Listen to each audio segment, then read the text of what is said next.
What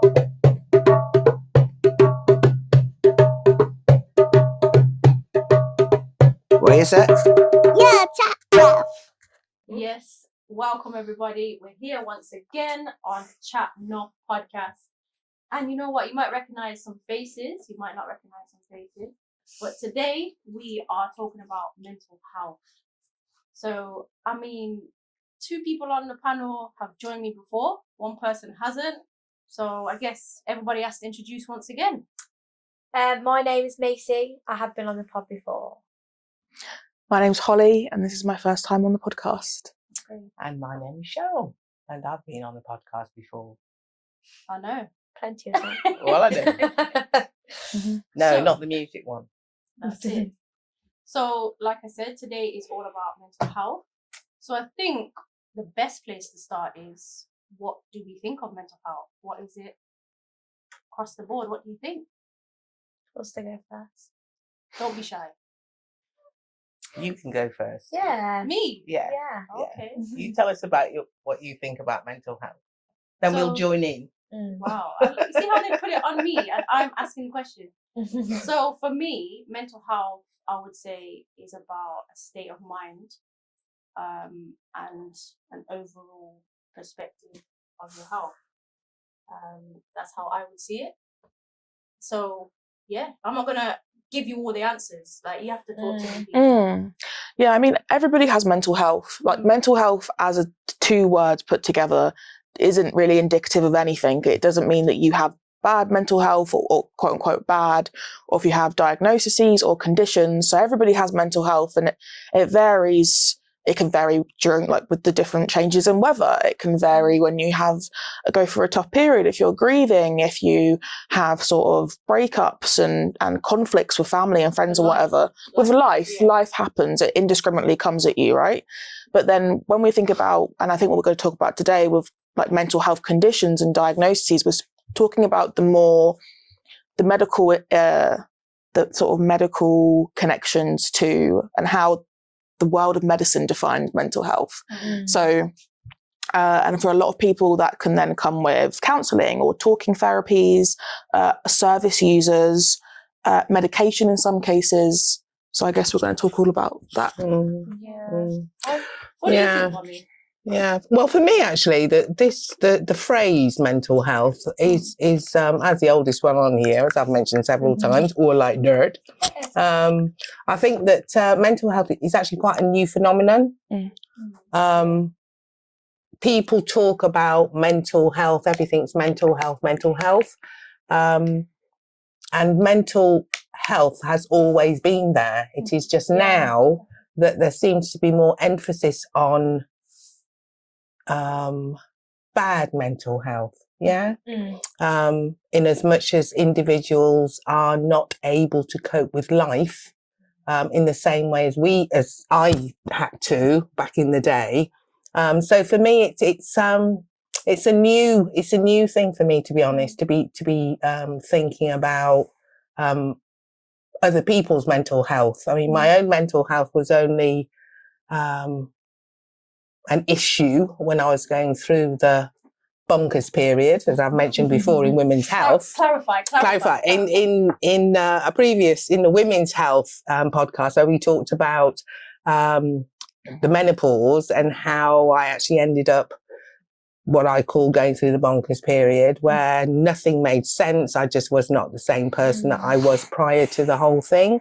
And I think it was maybe at that point that it becomes relevant, as with all things, when it hits you, then that's when you think, oh, bloody hell, yeah.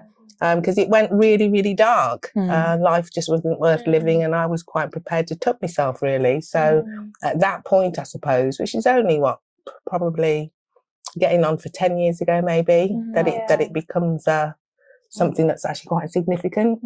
So, yeah. I think mental health's spoken about more, because Yeah. you said it's a bit new, but I don't think like you said, it's not new, but I think people are given, I wouldn't say a platform, because not everyone, it's not like on social media where you post, but in a way we were talking about this before the recording, about social media and how people post a lot. Yeah. So you see more public figures now talk about having mental health issues or they've been diagnosed with something. So I think it's more commonly Mm. out there. Mm. That's why I think it seems new and it seems to be spoken about all the time. Mm. But it has always been there. That makes sense. Yeah. I mean, I suppose before, if people had mental health, they were just labelled mad. Yeah. Yeah, And then that they'd also- end up in some kind of asylum. Yeah. And then they were given Yeah. electric treatment Shock and therapy, shock yeah. therapy and Yeah. all of that kind of stuff. It's become far more nuanced now, I suppose, when you Yeah, talk about definitely. mental health issues. Definitely. So have you guys found it hard or easy to actually kind of figure out what mental health, quote unquote, is? Because it's such a wide bracket. How do you guys deal with it? I would say, for me, mental health, I always think of negative. Okay. And Holly did say, you said it can be good things like the weather change. And so I get that. But whenever I hear the word mental health, I always think bad. Mm. I know Yeah. that probably isn't the right definition, Yeah. but I do always think you hear the word that it's always negative. That's how I've always thought of it. I don't know about you guys. Yeah. So what do you actually think of? I just think about somewhere in someone's brain or it's just bad. It's not, bad thoughts, sad, negative, like Holly said, grief, breakups. It's all kind of sad events or bad events, not necessarily marriage and weddings and birthdays and new jobs. But I understand your mental health can change depending on that. But most of the time I do think it's bad things or what things are that associated with that. Yeah. I guess when people think about mental health, like at least for me, sort of some of the buzzwords you have are like depression and anxiety. For some people, it could be like eating disorders. And I mean, I'm sure we'll have a content warning before this podcast comes out to make sure people know we're going to be talking about these sort of topics. But so like, there are these more formal diagnoses that happen that I think of associated to mental health. I'd agree with that. Definitely. Yeah. So what can we, in my head, I'm thinking, so how do we change that kind of mentality of always being negative? Because there's good, positive mental health, right? I think it's normalising it, isn't it? As in normalising mental health. Like Cheryl said back in the day, if you said the word, I've got a mental health issue, illness, anything, you'd be called a mad person.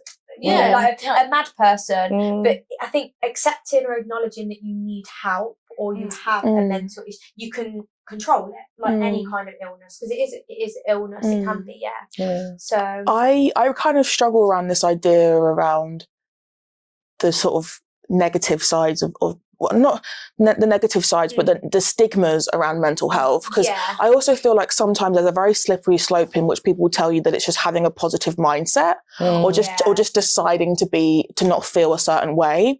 But I mean, from my personal experience, so my main diagnosis is CPTSD, which is complex post-traumatic stress disorder, which it took me a very long time to get that diagnosis. But effectively, it's that I have traits and symptoms of depression and anxiety, compulsive disorders, all sorts of different things that affect my day-to-day life because of having CPTSD.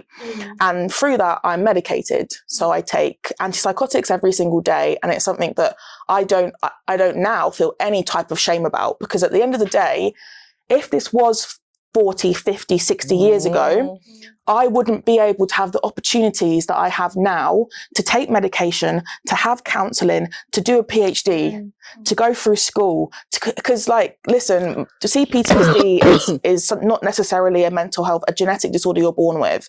It will normally occur through a traumatic life experience, through trauma. And for me, that stemmed a lot from my childhood, right? So what happened to me during my childhood was not my fault. And I ultimately was failed by lots of different institutions and bodies and people, right? But in the 70s and the 60s and the 50s, that would have then probably taken me down the path of an addiction, or being unhoused, or dying at a very young age. I had the first attempt on my life at 12. It's like if it wasn't for the support that I had then, I wouldn't be here now. So yes, there is a lot of negative stuff around it, and it's not easy. I think I have my heart. I can so intrinsically understand everybody that comes to me and they say, I have depression or anxiety, and they still get up every day. And I think it's a real sign of resilience, although you wish you wouldn't always have to be so resilient as people. And I think society is a lot richer for having these conversations around mental health and being able to speak more openly about it. So do you think then we speak more openly about it, or is it still more talking we can do? I think we speak quite openly about sort of success stories. So people who have depression or anxiety but go on to do this thing and then go on to do this thing, because I think that makes people feel nice. So I think in terms of like mental health, we do talk about that, but I don't think we ever really talk about the people that have been failed and continue to be failed when we think about incarcerated people and people who are imprisoned all up and down, all across the world for mental health problems or from childhood trauma like my own. They're not the success stories. And so we don't really talk about them other than, you know, negative stereotyping. So I think, you know, perhaps these conversations can happen more candidly in that everybody should be treated to basic dignity and respect and support. And that's the only way we can sort of have a level playing field, is everybody gets that sort of help. So basically you're saying put some shine on the people that are living with it, not just overcome it. 1,000%, 1,000%, because it's so not glamorous. And it's really like quite harrowing for a lot of people that have really complex mental health diagnoses like bipolar and schizophrenia, you know, all these really these are life-altering, day-to-day, painful, chronic, debilitating mental illnesses. And I think kindness needs to be extended more when we're having these conversations, rather than seeing the good stories and then seeing the bad stories. I do think that the opportunities that are missed as well, though. So we've talked about the successes, where you can have medication and that will sort of see you through.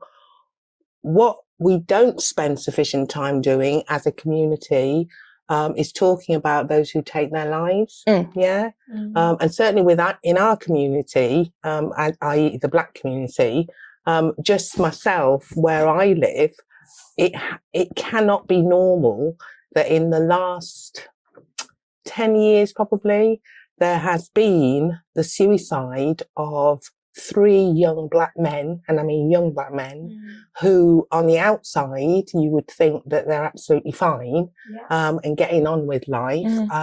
There's one who actually he mutilated his own body as a consequence of stuff like that. And for a while you kind of go through this, oh my God, I can't believe it, what on earth could have been going on? And you'll talk about it to close friends maybe, and you talk about it at the funeral and stuff like that. But after that, there is no, well, okay, then that happened. What can we do about it? And I do think that is a major letdown as far as looking at the good stories where people get medication, but we're not doing anything about recognizing and acknowledging things that have actually happened to our immediate circle. Our immediate circle. I think that's something that we really ought to be spending more time doing. I think a lot of that comes from the fact that we as a society see attempts on people's lives or successful attempts on people's own life as a moral individual failing rather than a wider societal failing. Because even if that person may have been on medication, was it even the right medication? I think as well in Black communities as well, we need to understand sort of medical discrimination and racism, right? In that a lot of Black women, for example, that experience mania or depression or anxiety are given a a emotional dysregulation diagnosis of like borderline personality disorder or bipolar, but very rarely they consider other things that it could potentially be as well. And then for young Black men, it's you know, they're given diagnoses of just being troubled perhaps, or you know, just again being a fault of their character, or just the stereotypes of being a black man, and they don't actually consider, you know, the loneliness epidemic we have, and the impacts of social media and just general depression. So and racism, of course, and so the racism of just the society, and then the next level, which is then getting mental health support. The racism with that is why we see this. Absolutely. So would you say there's signs that we could look out for when it comes to before somebody in that case takes their life? Is there signs that we could look out for? I think there is signs for some people, but I do think you see cases, I know of cases where you know, when someone passes away, perhaps took their own life, everyone goes, oh my God, but they were the most happiest character. So it's a hidden, I do believe it's a hidden illness, whether it's depression, but I do think there is also signs that you can notice when someone it might not be that you know they're going to try to kill themselves, but it might be that you can see there is something not 100% right. It's a bit like when someone's unwell and they walk in the room and they look pale. You notice straight away, you're all right, you look tired. So I think you do have to pick up on general signs of someone's behaviour, which I think I think as well, like hygiene as well and appearance are things you can see if somebody seems to, you know, have neglected those sort of aspects of their life, because normally it's you'll first see the signs of someone, for example, depression or anxiety, and they're going through an episode. You'll see that it reflects most in themselves. They won't fail in their work. They won't start to struggle in school. They won't end their relationships, but they'll neglect themselves inherently because they won't see themselves as being of value and worth to be taking care of themselves like that. And I also think it's really complicated. I don't think there are any straightforward signs, because I know in some cases, and in my case as well, I'm high functioning. So even though I can go through manic depressive episodes and experience long periods of depression, I'm so high functioning that people wouldn't realise. I actually probably am more productive sometimes than I am when I am in a state of stability. So I wouldn't say there's a cut and dry signs, although there are some, you know, basic. Because on the NHS they've said, firstly, becoming withdrawn, changes in personality, self-destructive behaviour, changes in sleep patterns, and threatening or talking about suicide. That's what they've given as possible signs. Definitely. But I think we need to be even more proactive than that, though, really. I mean, we're doing this podcast now primarily because we do think there's an issue that we need to be addressing, and it is a huge issue that we need to be addressing. And it is one of those subjects that is not spoken about within our community, and particularly for those ones that I've just spoken about that actually took their own lives, that the families don't then talk about it openly, outwardly. And it's hard because sometimes they don't want to. It's like however you lose a family member, sometimes people don't like to talk about it because you can't get over it. So especially when it's mental health, it is really, it's difficult. But you're right, sometimes the conversation needs to be had. I do think we need to, because you'll see things like, you know, in memory of, you know, and you kind of have the dates when life began and life ended, but they don't talk about any of the other stuff. So it's almost like you glaze over these things, and even things like the language which is used these days, like, you know, unaliving themselves. I mean, you've got all sorts of linguistic things going on that makes it hard, I think, for some generations or older generations to actually talk about these things, because language is changing all the time, driven by social media and all of that kind of stuff that complicates things even more. And I feel that if we spent more time kind of talking about the people that we've lost along the way, and why that's happened, it may then be something that triggers somebody who's going through that same thing to think, you know what, maybe I ought to do something about it. And talking about things like, you know, somebody that you see who you think, oh, you know, they're living a life awryly, to actually say, well, actually, do you know what? I'm not. I'm having to take this and this in order to keep me stable. So like I talked about, the only reason I was any kind of sensible doing the menopause thing was because of HRT. Yeah. Outside of that, I'd be absolutely and totally bonkers, you know? And I do think it is that kind of openness and acceptance of your circumstances and something that you really have no control over, really, because it's a medical thing. It is symptoms of something that actually that puts you down that path. It isn't I'm going to think positive today. Actually, I can't even think, much less think positive, because, the hormones or whatever's going on just isn't functioning right. So something that kind of caught me earlier was you said there was 3 young black people that died, that committed suicide. And my question would be,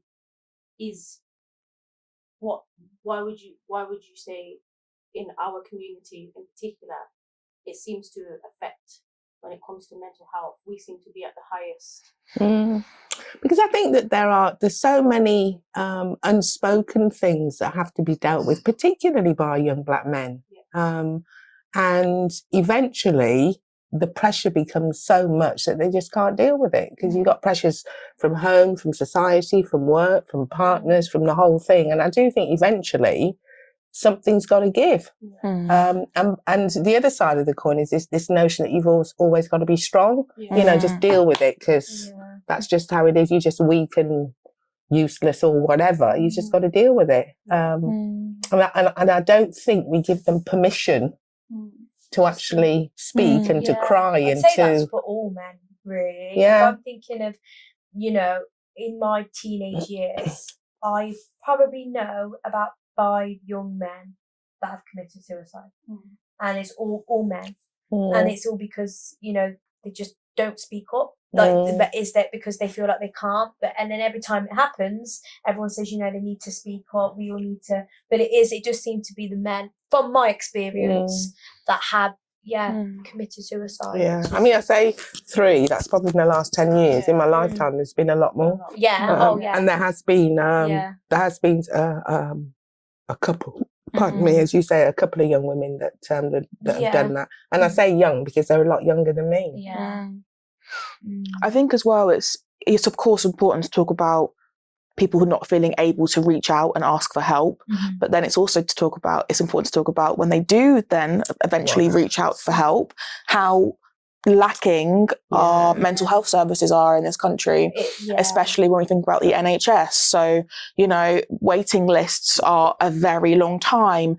If you need to speak to somebody about your mental health, you go to your GP. Now, a GP is a general practitioner that is not necessarily a specialist in everything. So it feels like everybody has a different experience speaking to their GP about mental health, because it kind of is down to their discretion whether or not you've got depression or you've got anxiety or you should be on this medication or this medication. So to get to see a specialist in the mental health services, you either really will go for a charity, or you have to get to a point where it's so bad that you are hospitalized or something else happens, and then you're referred straight to a community mental health team, and that's far too late. That's because for a lot of people that's so late, because a lot of these mental health conditions they have lifespans on them, and the longer you live with one or you exist with one, the harder it is to try and attempt some kind of recovery. And then, if you do manage to see a specialist, more often than not, they're going to be a white, middle-class, middle-aged person, probably a woman. And they will not be able to culturally or socially relate to you. And then there's this constant struggle, a battle of ideas, because I feel like a lot of the time in my experience speaking to therapists and counsellors, they kind of are so focused on the individual that they're not looking at the systemic, they're not looking at the bigger picture of what's going on. Now, I don't know if this is appropriate for me to do, but I would like to say that in the last year, I've become aware of Black Psychotherapy, which is a organisation based in London that basically has almost every Black and global majority therapist on their books to then offer meaningful anti-racist restorative justice therapy for marginalised people. And I now see a counsellor through Black Psychotherapy, and they also offer like wider trainings and experiences. They did a festival this year, all sorts of different things. And I think that is really important as well. The problem is that it's not free. I was just going to ask, do you pay for that? It's not free. So it's £70 to see a fully trained therapist through Black Psychotherapy, which actually is the lower end of private therapy. £70 an hour. I think the name as well, therapist, counsellor, etc., also comes with a stigma, in the sense that I know quite a lot of few people that have gone and said, "Oh, I'm going to this," and then their friends will be like, "Oh, you're mad. You're going to see blah blah. You're mad." You know. Yeah. So I think even. But that's the person. I've never told somebody I'm going to therapy, I'm seeing my counsellor, and they've made a joke out of it, because I don't surround myself with any people that see mental health as a joke. No, but I think it's a generational thing as well. So a lot of my personal friends are in their 60s and over, and that's for me. But then their families and so on. It's changed now, but as a collective, yeah, they would say that. Well, because they don't associate necessarily that with something else. It would be, oh, okay, you're seeing a therapist, this means that. But I think that's it's a language thing. But then also I feel like kindness as a concept there's no generational barriers for kindness. And there is stigma around going to say you're seeing a counsellor or a therapist that would put people off. I'm not going to say that's not the case, just because that's not my personal experience. Yeah. But if you are that person, if you are watching this or listening to this, and you've ever, even in recent times, have made a joke or a slight or a jest about somebody, you know, that's confided in you and opened themselves up about them going to therapy, you need to really look at yourself in the mirror and think, what is it in me that's made me say that? Because that will be some internalized racism. That will be some colonial thinking of thinking that black people, that's a white people thing. Understanding. Sometimes, like Cheryl said, it's the wording and how we express. Back in the day, how it was completely different. Like we are openly talking about this, but like Cheryl said, it wasn't spoken of. And I'll be honest, some of the elders that I've spoken to just say, "Oh, mental health, you're mad." Like exactly that. And I don't think necessarily mean any harm. I do it's what they were taught as well, and what that actually means. I partly agree with Kat, only because when I was about 17, 18, I actually had counselling, because I was just going through a little rough patch, and I never told my nan at home. Why?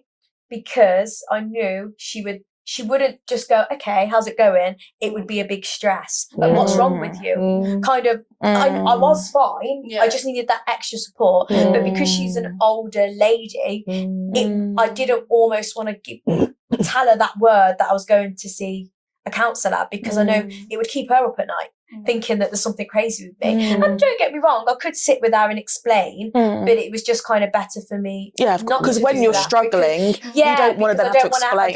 In the nicest way possible, love her to bits. I didn't want to have to try to explain to her not to worry, because it was like, you know, so I kind of get what Kat's saying. Sometimes it's just that with the older people, they hear the word and kind of think, oh, there's a big issue, but it's, you know, I'm still me. Just so I think kind of agree with you there. But also explaining, because I know, like, that's all it's took for me personally is to say, "Oh, this is what this means." And they're like, "Oh, okay, it's not such a scary word. It's not such a scary thing." So I also want to give homage to our elders, because they've paved our way as well, because they've made that sacrifice and then came and did what they had to do, so we can have these opportunities and go forward. So I don't know. I just think like we have to kind of, in some ways, give them a little bit of leeway when it comes to wording and so on. Education.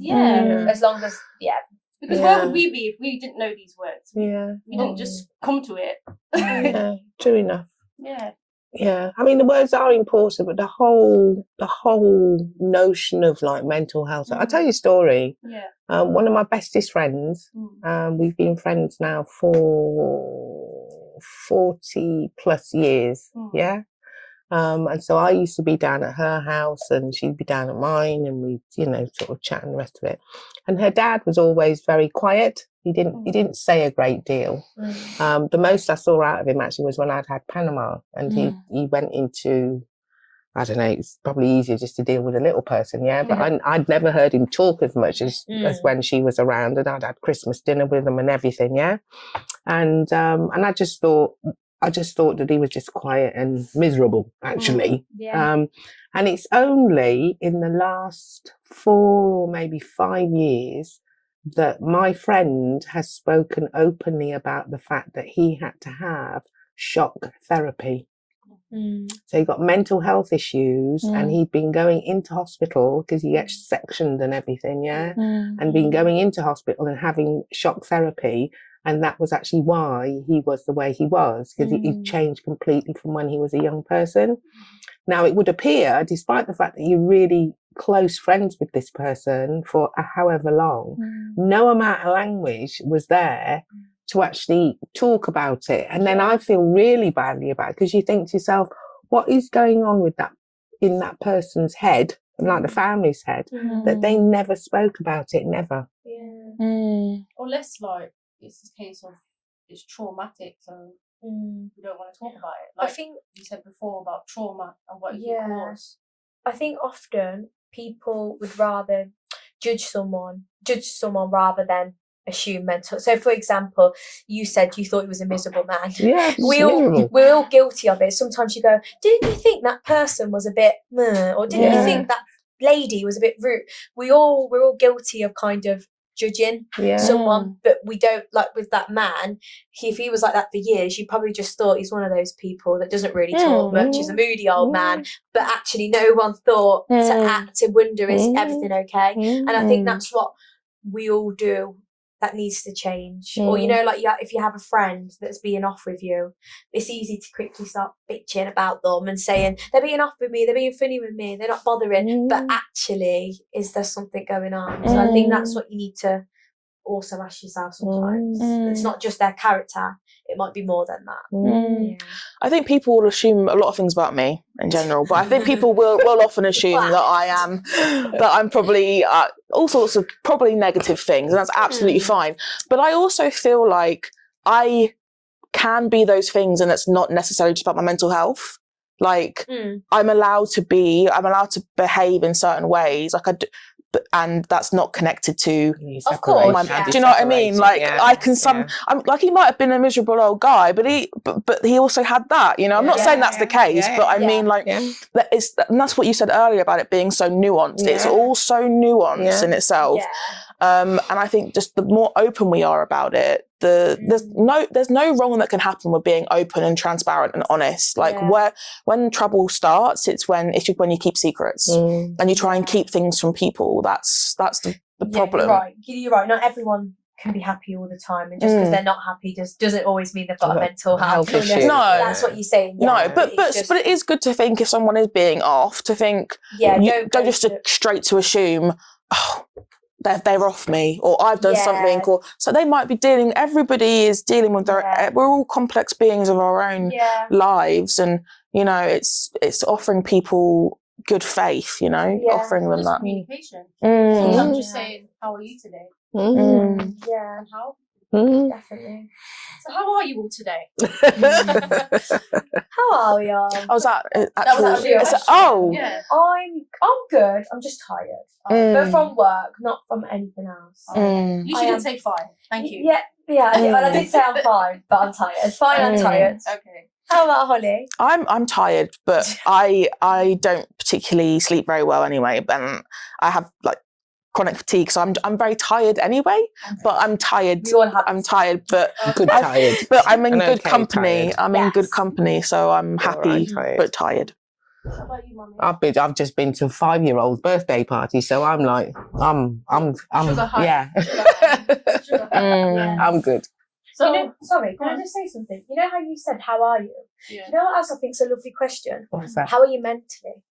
How are you mentally? Because it changes the question, doesn't it? You know, sometimes like sometimes when people have ever asked me how are you mentally, I always look back at like say years ago when I was going through grief or going through a bad patch, and then I look at myself now, and for me I can say I'm really good mentally, like I'm happy. So sometimes I do say to people, how are you mentally as well? Because I think when you ask the question, how are you, everyone always just goes, I'm alright, I'm fine. okay. Yeah. Fine. But when you ask mentally, like some people are more likely to say I'm really stressed, or I'm really happy, or I'm feeling a bit. So just when you said something, it just reminded me. So I think we'll recommend our watchers ask people how they are mentally. Because I think as well when someone asks you how you are like, they don't actually want to know how I am. It's just, I know, but if someone texts you like, how are you? You're normally expected to go, I'm all right, or I'm good. You start every conversation normally on message, hey, how are you? Blah, blah, blah. Or I walk into the room and see you guys, how are you? And everyone just goes, I'm all right. Yeah. But it's asking Watch it next time. yeah, it's just making it, or like asking, more intentional. Or just that double check. You know, if you're a bit unsure, are you sure you're okay? Just sometimes that makes a bit of a difference. You just have to prepare yourself for what you're likely to get back though. So that goes to my next question actually, which is, how do you know the difference between life and the next step of mental health? So you've got life stresses, but how do you differentiate between life stress and then, whoa, this is big? For me, it would be how much it affects, because as Holly said, mental health's always there, but I would say it depends how much it affects the mental health that's already there, if that makes sense. So it's a bit like, you can have everyday stress at work. Oh, I've got tasks to do today and I'm not going to make it out at 5 o'clock. But once I have made it out, I'm not going to go home and think about it. But if it's, just is work related. But then if after work, I'm away home, I can't think about my family, I can't think about anything else. And then I'm lying down at night and I'm thinking about work, that's where it's getting too much. And I suppose it's like that for absolutely everything. Any situation, whether it's friends, anything you're doing in life, if it's starting to affect you more than it naturally should. Because I think stress is healthy sometimes. But like, I'm one of those people, I work well under stress and pressure. Like I love quite a busy task. In that sense, but it's when it's I think if it's affecting your usual self.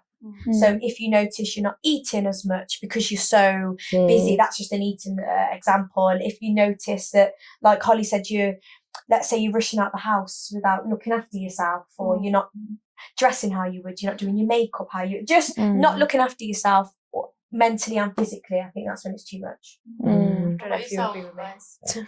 I feel like as well, everybody's sort of your tank that you can take life and that you can and not be affected by it is wholly dependent on your lived experience.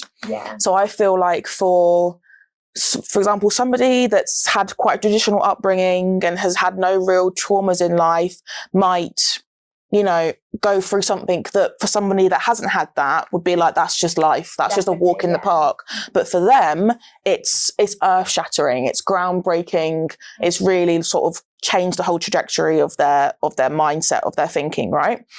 So I think both of those things are equally valid. I think if somebody's feeling a certain way about something, but you think, what are you going on about? But it doesn't matter what you think, it's how they feel. And if they're telling you they're feeling this way, then you can't judge them for what they're thinking. Because like sometimes I'll listen to people that are like, mainly I listen to like my nan. And it's so funny. So I love my nan, but she will call me up to talk to me and complain about her parents to me.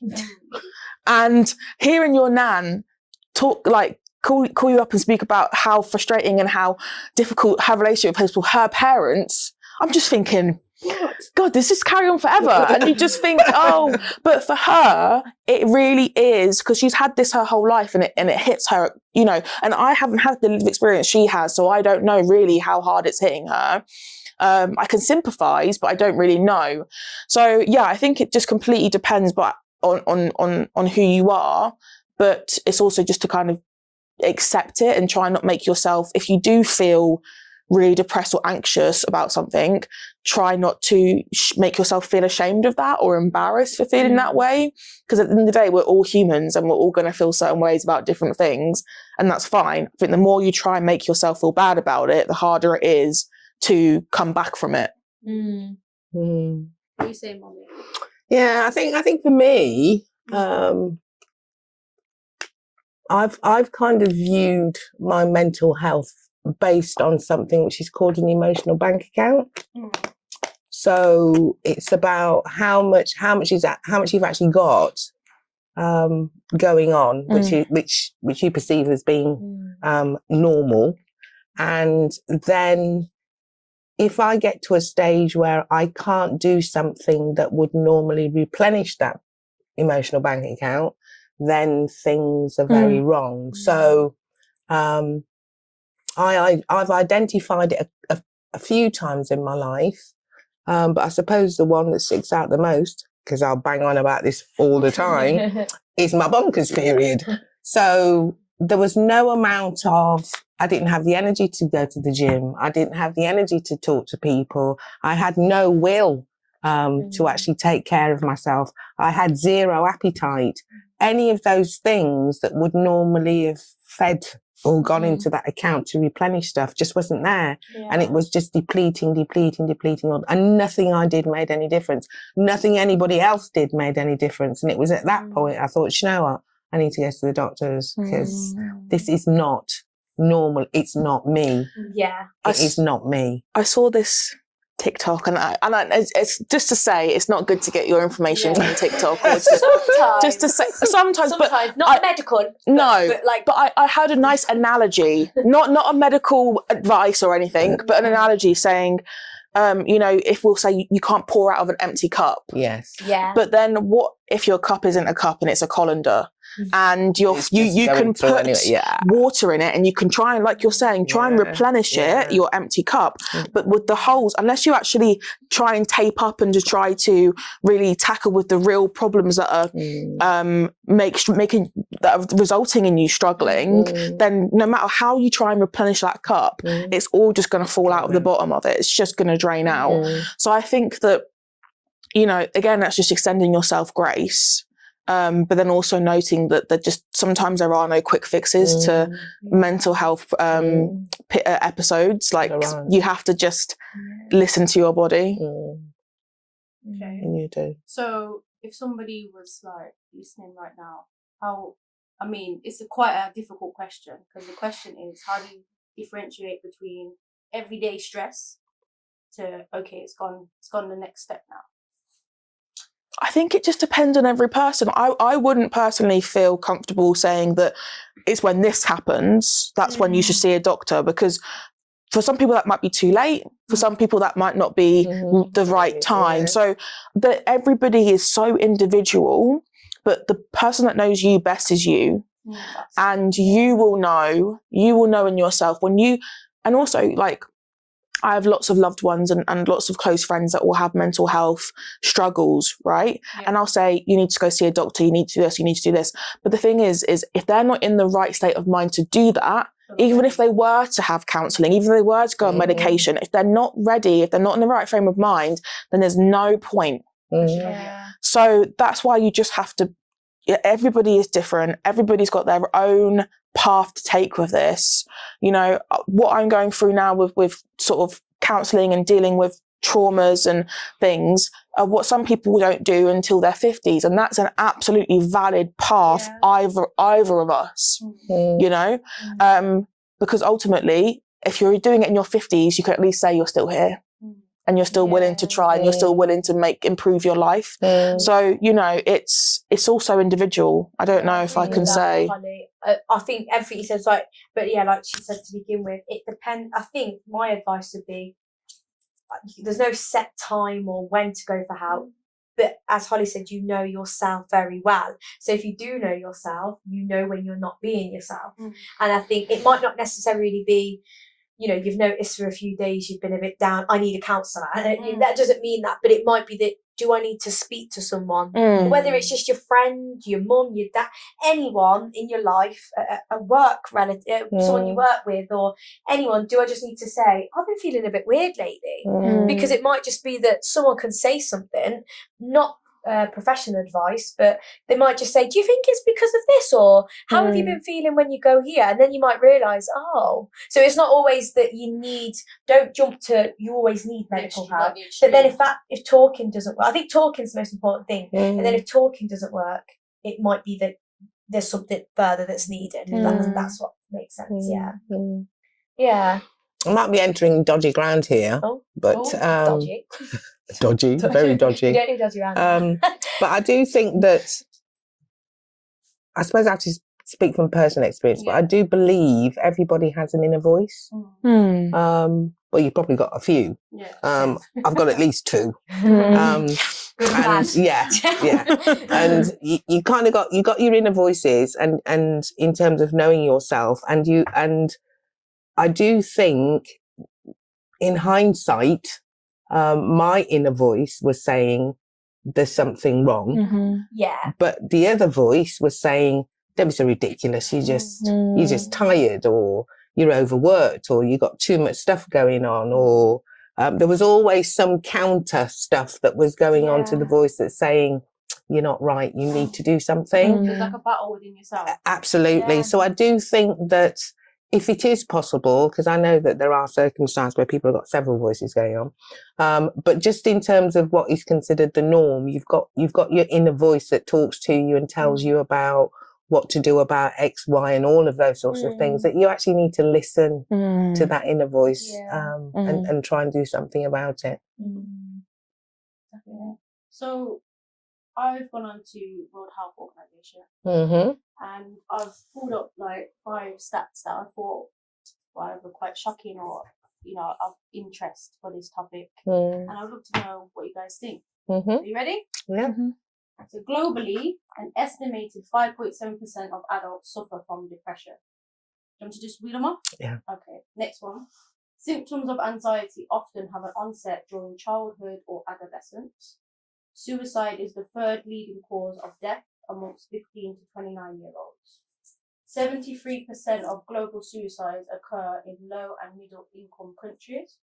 Many people with bipolar disorder have misdiagnosed or untreated and experience discrimination and stigma.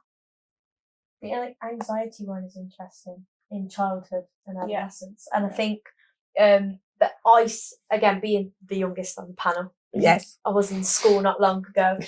The amount of friends, school peers that I went to that suffered with anxiety, diagnosed as well, was quite a lot. It was everywhere. I don't know. There's no cause as to why that was the case. But it's interesting, especially in social circles. I think COVID made it worse. Some people might disagree with. I know that was only it's still all in your mind, but COVID, I think, because people weren't socializing, children especially, when they came back to this reality, I think they're a bit nervous to speak to people and build relationships, because they grew up on their phone, almost like over the phone, but then face to face. So yeah, I think anxiety is a big one there. And then also the suicide. What was it? Suicide in which one? 15 to 29. 15 to 29 years. Again, speaking from experience, in the last couple of years, I feel like all I see on my social media is young suicides.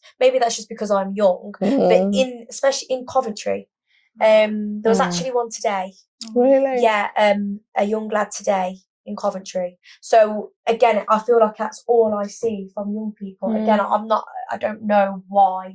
No one knows why, but it seems to be a real problem. So I can relate to that. What about yourselves? I feel like, just not necessarily a comment on these, but a comment on what you were saying. Yeah. I think we can know why that young people are feeling like what life isn't worth living. Yeah. When we think Pressure. about things like climate change, and there's so many young people are in despair, and they think about, you know, employment, trying to get a job, trying to do all these tasks.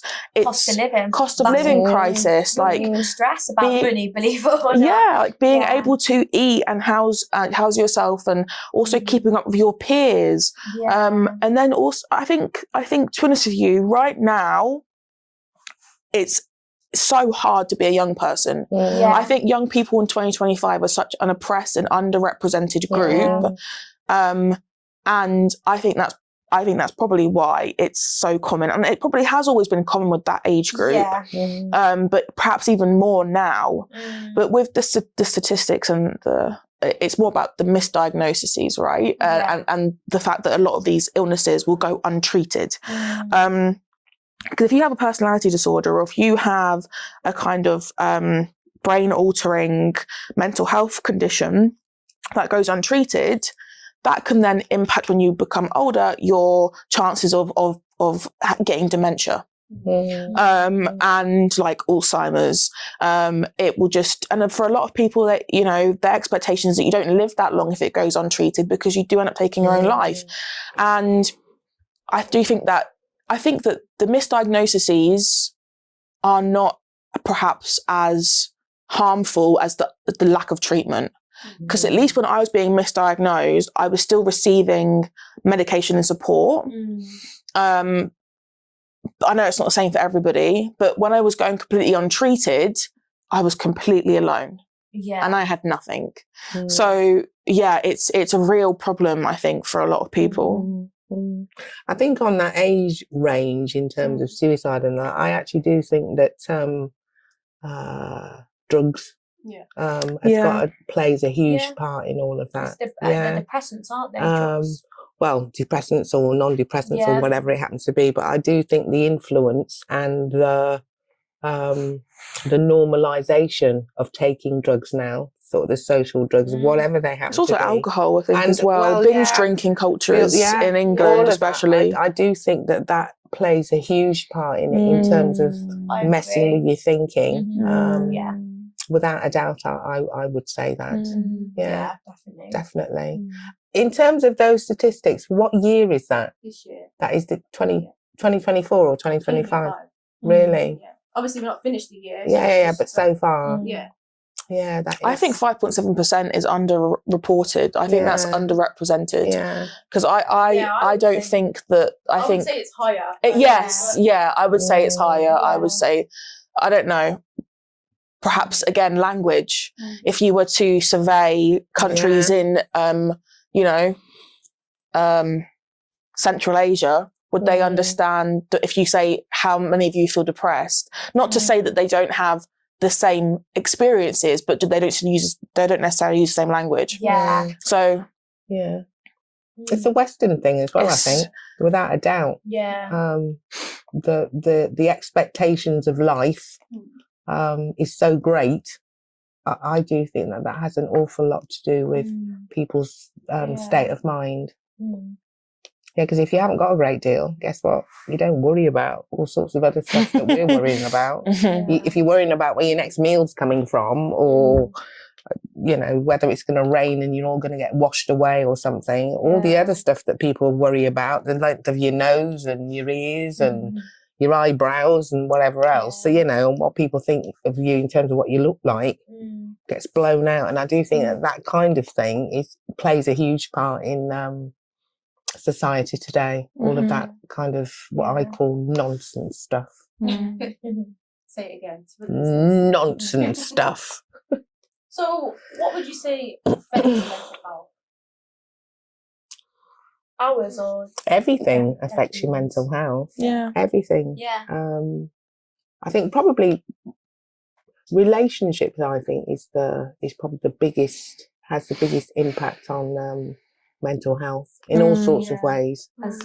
Whatever sorts of relationships that you have.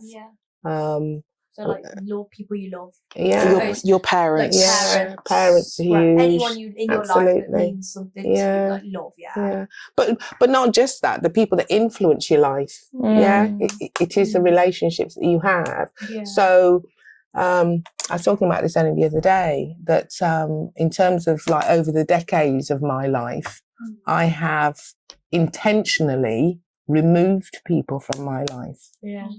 Because they bring me no joy.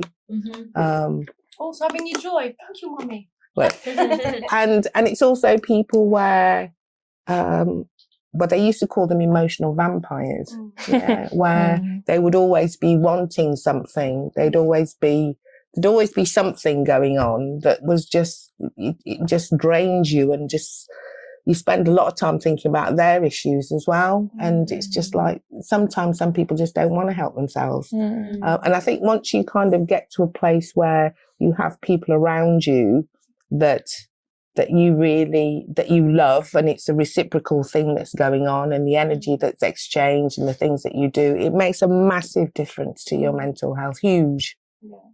What about yourselves, guys? I agree. No, I agree. Just good people around you. I think. Yeah, you can't change what happens in the world, really, and day-to-day life. You can't necessarily, but you can change what you associate yourself with. You can do that. The reason why I asked is because you've mentioned social media a lot, and I wondered, is it an individual thing where you say, okay, I'll spend, I don't know, an hour on it, I think, and then come off? I think for me, social media doesn't affect.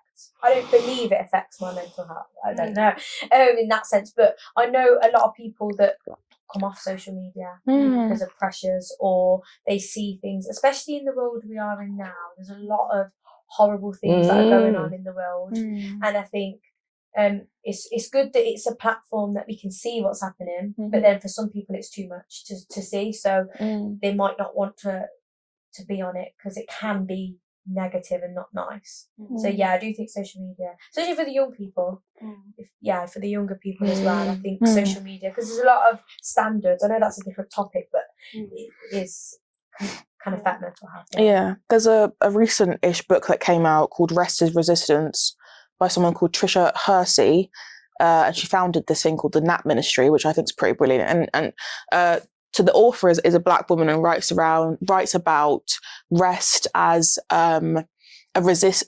using rest to resist against a sort of capitalist white supremacist world in which we live in.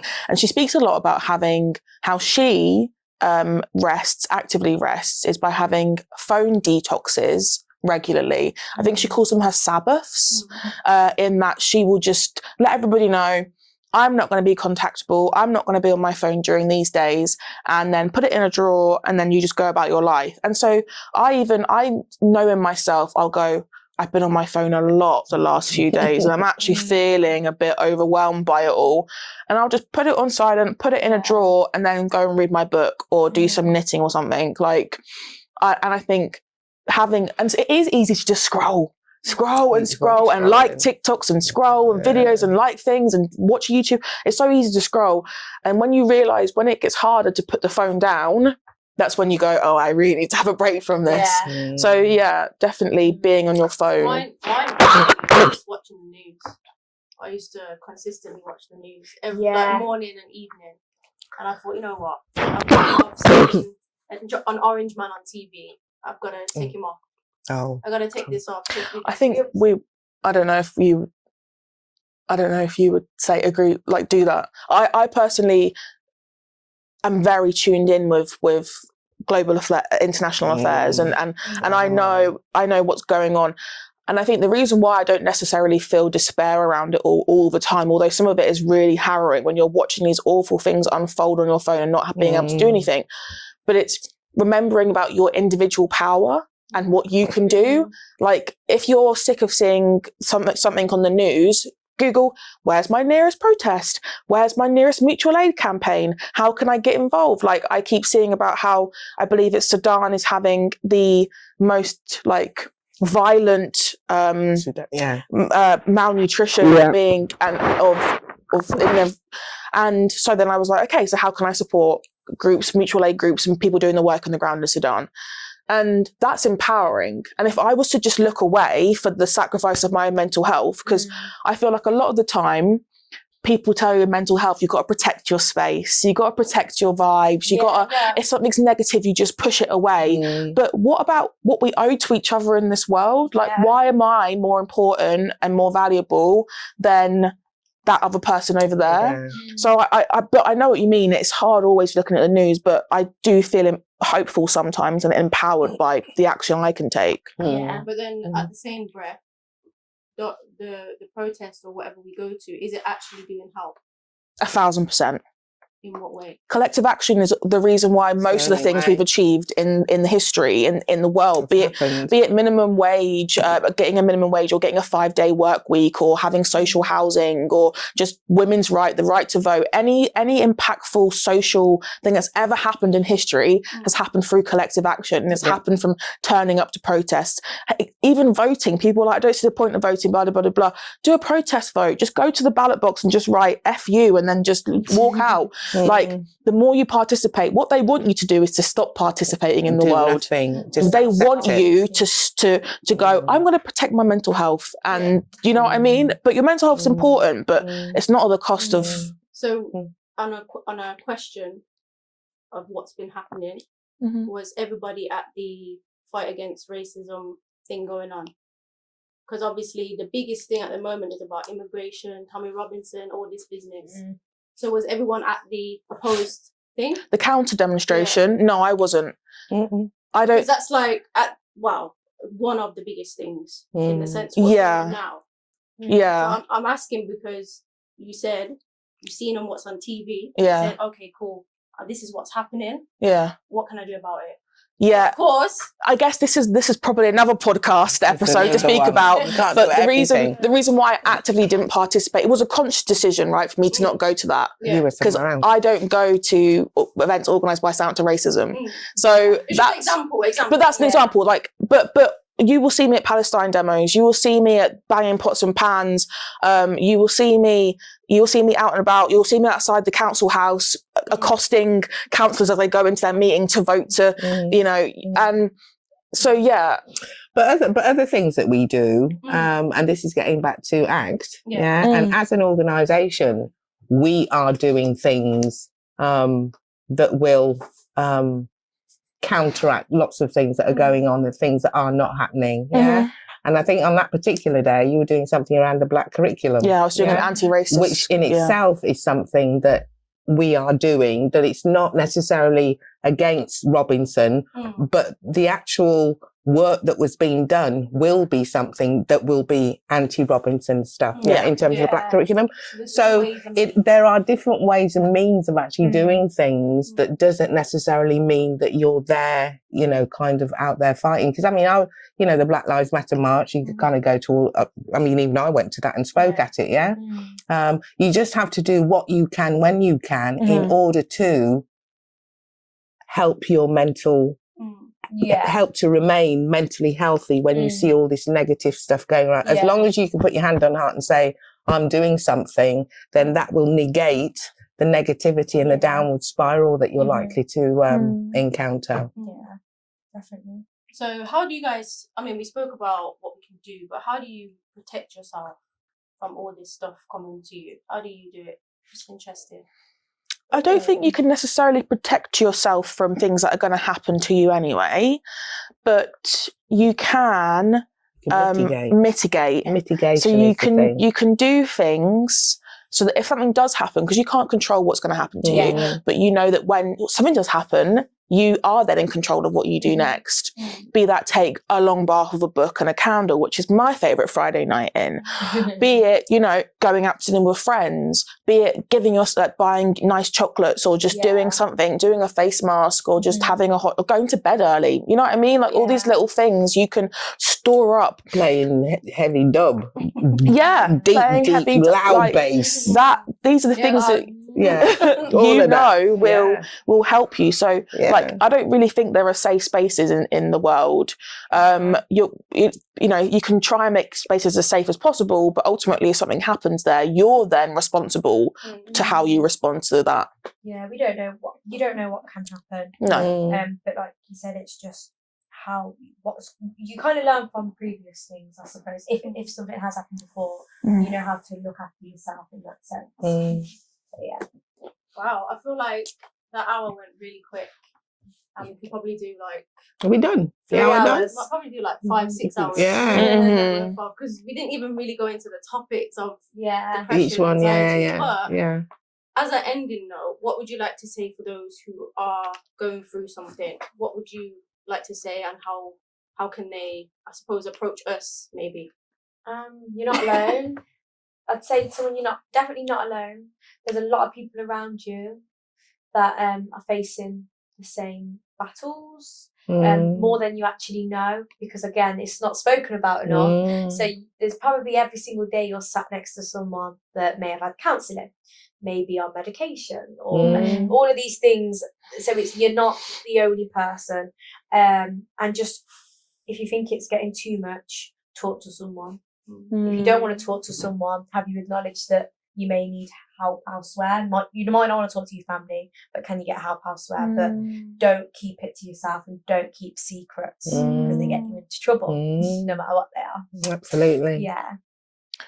What about yourselves? I guess for me, it's just a reminder that time is a massive healer. Like how you feel right now in this moment, it will get better with time. Yeah. So I always say, if you're thinking about something, let yourself think about it, because you can't really stop intrusive thoughts from happening. But just know that there will come a point where that thought will become so small, and you just have to kind of, like what I say, you're going through hell, but just keep on going, because that in itself is proof of your resilience and your empowerment. And as well, an advice I have for anybody struggling really is journaling. I think journaling and writing down your thoughts, even if it's just writing down what you had for dinner that day, or just picking up a pen and starting to write and to document to yourself how you're feeling and how you're navigating to things around you, I think is really, really helpful. So that's what I would say. Yeah, I'd agree with the journaling. I've been journaling for the majority of my life, actually. I've got libraries up in the study, but not everybody can write or wants to write. Of course, voice notes is a good one. Voice notes. But I would say that having a conversation with yourself, an honest conversation with yourself, is something to try and get to on a daily basis, and try and get to know yourself as much as you can, and find those spaces, or find what brings you joy and fills your emotional bank account, your cup, or whatever, and try and get as much of that in as possible, because that will save you a lot of the time. Yeah. Definitely. So I think the last bit is to say goodbye to the people, guys. Yes. Yeah, thank you everybody. And don't forget to like, Kat for hosting the conversation. and subscribe. Yes. Like and subscribe and share and comment and do all the different things, and favourite it. All of that. And visit us. We're happy to help anybody. Anybody and everybody. So until next time. Resources in the description. Yeah. Because them chat Nuff. Chat Nuff.